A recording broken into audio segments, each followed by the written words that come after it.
राम नाम पर विश्वास हो जाए, इसी एक बात के लिए बहुत बार कहा गया है।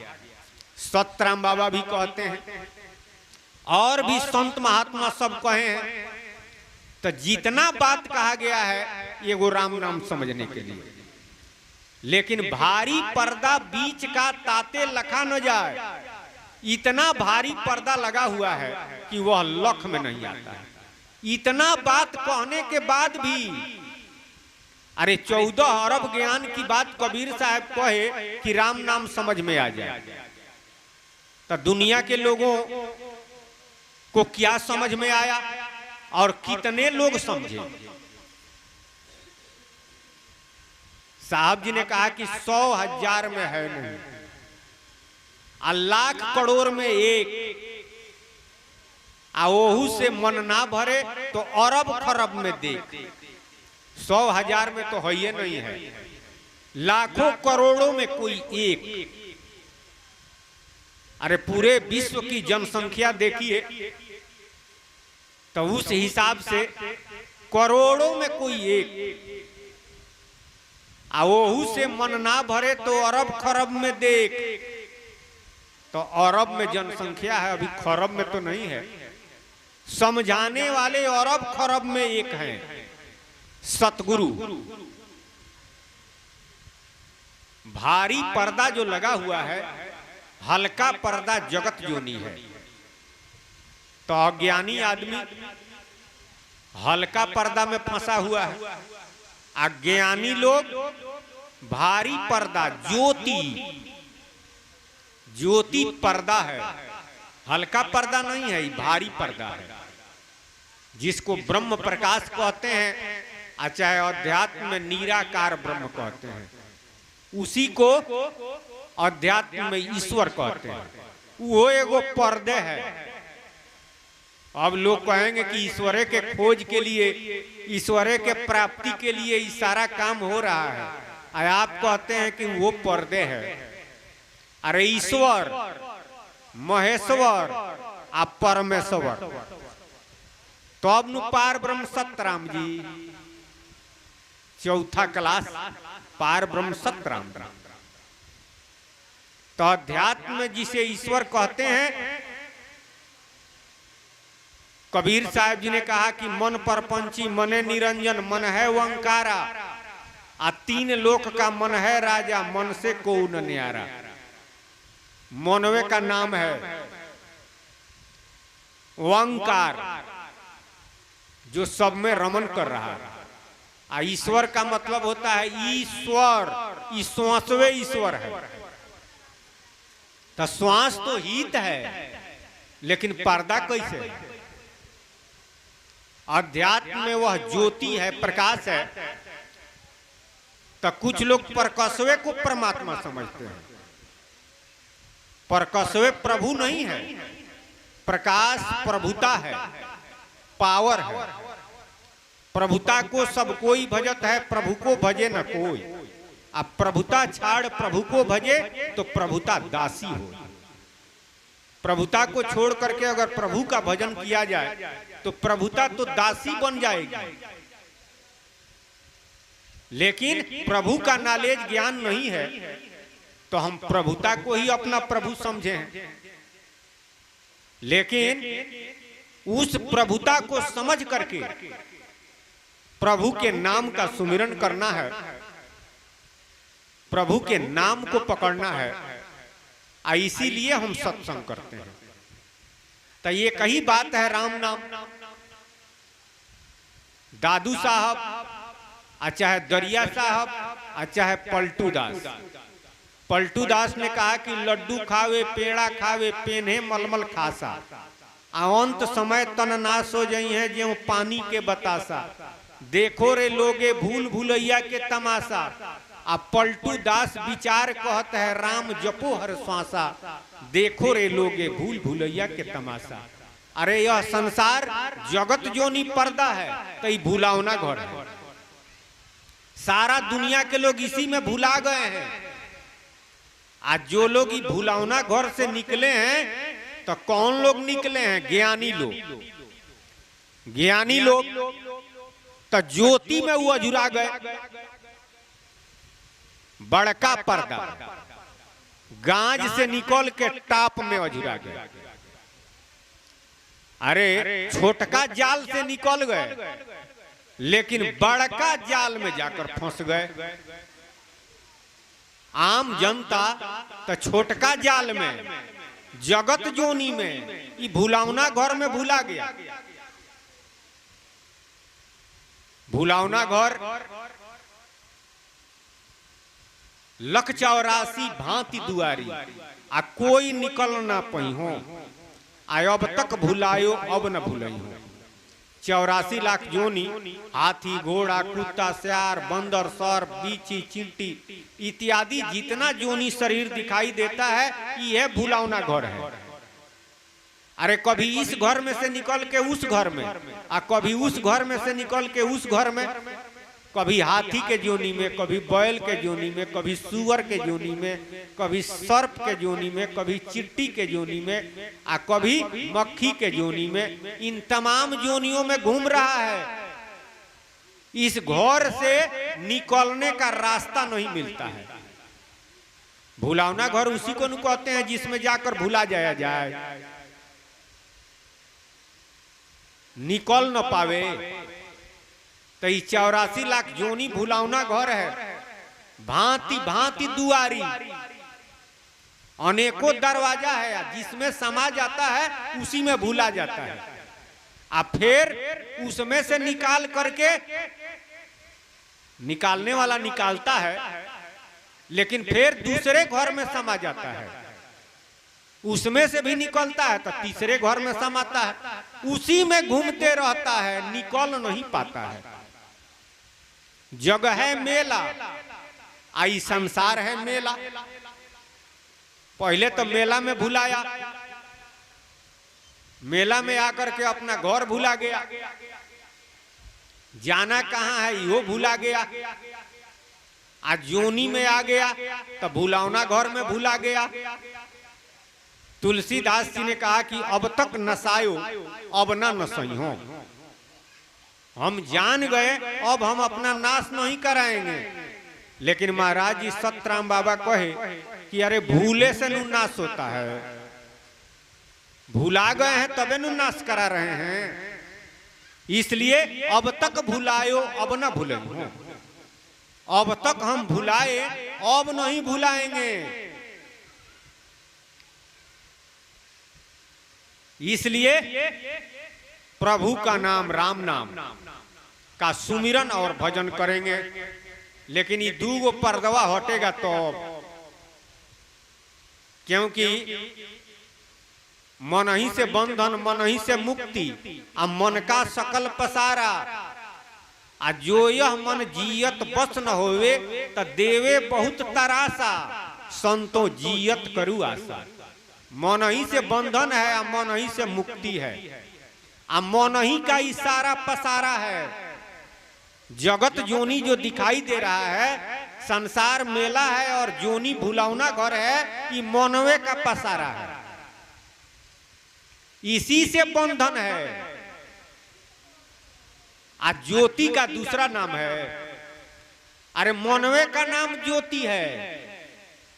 अध्यात्म में ज्योति और मन में कोई अंतर नहीं है। ज्योतिये का नाम ओंकार है, और उसी को मन कहते हैं अध्यात्म। तो इसी से बंधन है और इसी से छुटकारा है। अगर मन को प्रतीत हो जाए राम नाम पर, प्रभु के नाम पर, तो छुटकारा भी हो जाएगा। मन ही से बंधन मन ही से मुक्ति, मन का सकल पसारा। आ जो यह मन जियत बस न होवे तो देवे बहुत तरासा। अगर यह बस में नहीं हुआ तो बहुत दुख देगा। साहब जी ने कहा कि मन से हारे हार है, अब मन के जीते जीत। आप पार ब्रह्म को पाइए मन ही के प्रतीत। मन से हार गए तो हार गए, आ मन से जीत गए तो जीत गए। प्रभु की प्राप्ति मौन के प्रतीत से, विश्वास से होगा। लेकिन मौन से कैसे जीतेंगे? मौन कोई साधारण चीज है? मौन साधारण नहीं है। अध्यात्म में मौनवे को ईश्वर कहते हैं। तो ईश्वर से आप जीत सकते हैं। आप बहिरांग में जो भगवान अवतार लिए, अरे रामा अवतार और कृष्णा अवतार महाभारत में कथा आया है। जब भगवान श्री कृष्ण गए दुर्योधन के पास और कहे, समझौता करने के लिए गए हुए थे, क्योंकि पांडव लोग आधा राज मांग रहे थे। तो भगवान ने कहा कि नहीं, तुम लोग जुआ में हार गए हो, तो अब राज्य मांगने के अधिकारी नहीं हो। तो पांडवों ने कहा कि वो तो छल से जीत लिया। तो भगवान कहे कि जुआ में तो छल होइबे करता है, अगर छल से जीत लिया तो तुम लोग मान क्यों लिया? अरे मान लिए तबे नु अज्ञातवास जंगल में गए, मान लिए तबे नु गए आप लोग, इसलिए आप लोग हार गए, राज मांगने के अधिकारी नहीं है। तो पांडवों ने कहा कि तब हम लोग कैसे रहेंगे, हम लोग कैसे जिएंगे? भगवान ने कहा कि हाँ, एक उपाय है, दुर्योधन से खोरिस मांगो, इसके अधिकारी आप लोग हैं। अगर खोरिस नहीं देता है तब तुम लोग युद्ध कर सकते हो। इस तरह से आधा राजपाट मांगते हो और नहीं देगा तो तुम लोग युद्ध करने के लिए तैयार हो जाओगे, तो कानूनन गलत है। कानून के अनुसार, नियम के अनुसार तो ये गलत होगा, इसलिए नियम के अनुसार चलो। तो पांडवों ने कहा कि जैसे आप कहें उसी तरह से हम लोग करेंगे। तो भगवान ने कहा कि उससे मांगो कि हम लोगों को खोरिस दो, अरे 5 को गांव दे दो, मालगुजारी वसूल करके हम लोग खाएंगे। अगर नहीं देता है तब युद्ध करो, युद्ध में अगर हार जाएगा तो सब तुम्हारा हो जाएगा। पांडवों ने कहा कि ठीक है सरकार, जैसे आप कहते हैं उसी तरह से हो, लेकिन यह समझौता, यह बात कौन कहेगा, आप ही जाइए। तो वही भगवान श्री कृष्ण गए दुर्योधन के पास, आज जाकर के सारा बात बतलाए, कहे कि अगर 5 गांव दे देते हो तो झगड़ा समाप्त हो जाएगा। अरे कानूनन अधिकार है उन लोगों का, मालगुजारी वसूल करके खाएंगे, सेना तुम्हारे पास रहेगी, जब चाहो तब ले लो। लेकिन अगर नहीं देते हो तो युद्ध होगा, तो बहुत लोग मरेंगे, तुम्हारा विजय होगा कि उन लोगों का विजय होगा, ये कौन जानता है। दुर्योधन सोचा कि ठीक कह रहे हैं, अरे 5 गांव दे देते हैं, अपना जीवन निर्वाहन करेंगे, इधर उधर करेंगे तो हम ले लेंगे हम। पांडव भी वीर हैं, अगर युद्ध होता है कि हम जीतेंगे कि वो जीतेंगे, कोई ठीक नहीं। तब तक उसके मन में होता है कि नहीं, हो सकता है कि इसमें कोई धोखा हो। दुर्योधन कहता है कि नहीं, फिर होता है कि दे देना चाहिए। भगवान कहते हैं कि क्या कहते हो, हाँ कहते हो या ना कहते हो? अगर हाँ कहोगे तो ठीक है, या ना कहोगे तो कल से युद्ध होगा। दुर्योधन कहा कि नहीं, हमको समय दीजिए, हम इस पर विचार करेंगे। भगवान कहे कि नहीं, अभी ये कहो। दुर्योधन कहा कि ना, अभी ना हम हाँ कहेंगे ना कहेंगे। तो भगवान ने 3 दिन का समय दिया। भगवान ने कहा कि 3 दिन का समय देते हैं, हम चौथा दिन आएंगे। अब दुर्योधन इस पर विचार करने लगा। कभी उसके अंदर होता था कि दे दिया जाए, और फिर होता था कि नहीं दिया जाए, दुश्मन की बात रह जाएगी, हो सकता है कि कहीं इसमें धोखा हो। अब गया भीष्म पितामह के पास, तब भीष्म पितामह की भी वही स्थिति, उनके अंदर भी होता था कि दे दिया जाए, और फिर मन कहता था कि न दिया जाए। अब संशय में असमंजस, निर्णय नहीं होता था। भीष्म पितामह कहे कि मंत्री से राय लो, हम तो सेनापति हैं, राय लेना और देना मंत्री का काम है। तो मंत्री थे शकुनी, शकुनी के पास गया, शकुनी का भी वही स्थिति हो गया, कभी होता था कि दे दिया जाए और फिर मन में होता था कि नहीं दिया जाए। तो अब वो गया अपने पिताजी के पास, तब तक 2 दिन तक बीत गया था, अब तीसरा दिन आ गया। तो उनके पिता धृतराष्ट्र का भी वही हाल, उनके भी अंदर पहले तो हुआ कि दे दिया जाए, फिर मन में होता था कि नहीं दिया जाए। तो उनके पिताजी कहे कि व्यास जी के पास जाओ, व्यास जी महात्मा हैं, वो जो निर्णय कर देंगे वही करना। तो तीसरा दिन गया व्यास जी के पास, व्यास जी कहे कि कहो क्या बात है। तो वो सारा बात बतलाया। व्यास जी कहे कि तुम जानते नहीं हो, यह जो स्थिति हुई है इसका भेद नहीं जानते हो। बाहर से जो मांगने आया था वही अंदर मन है, बाहर मोहन है अंदर मन है, बाहर से मांग रहा है अंदर से मना कर रहा है। इस भेद को तुम नहीं जानते हो। तुम चाहते हो दे देने को, फिर तुम्हारा मन कहता है कि नहीं दे, इसमें धोखा हो सकता है। तो उससे पार कौन पाएगा? हम तुमको बता दें, कह दें, आ तुम घर जा करके वही करो, ऐसा नहीं हो सकता है। तुम वही करोगे जो तुम्हारा मन कहेगा। इसलिए मन बड़ा जबरदस्त है। अरे मनवे ईश्वर है, बाहर मोहन है और अंदर मन है। तो भगवान से कोई जीत सकता है? भगवान जो चाहेंगे वह होगा। दुर्योधन कहा कि दूसरा कोई उपाय नहीं है। व्यास जी कहे कि उपाय है। अगर स्वरूप का ज्ञान हो जाए, आत्म ज्ञान हो जाए, तो मन तुम्हारे अधीन हो जाएगा। जो तुम चाहोगे वही होगा। लेकिन तुमको स्वरूप का ज्ञान नहीं है, आत्म ज्ञान नहीं है। तन का चालक मन है जानो, इस शरीर का चालक मन है। आ मन को जीव चलावे, आ जीव तो तुम्हारे चाहना से काम करता है। मन तो तुम्हारे चाहना से काम करता है। जीव के चाहना से मन इस शरीर रूपी गाड़ी को चलाता है। लेकिन जीव मन का भेद नहीं जानता है, इसलिए मनवे के अनुसार ही चाहना कर देता है। मनवे के अनुसार ही चाहना कर देता है।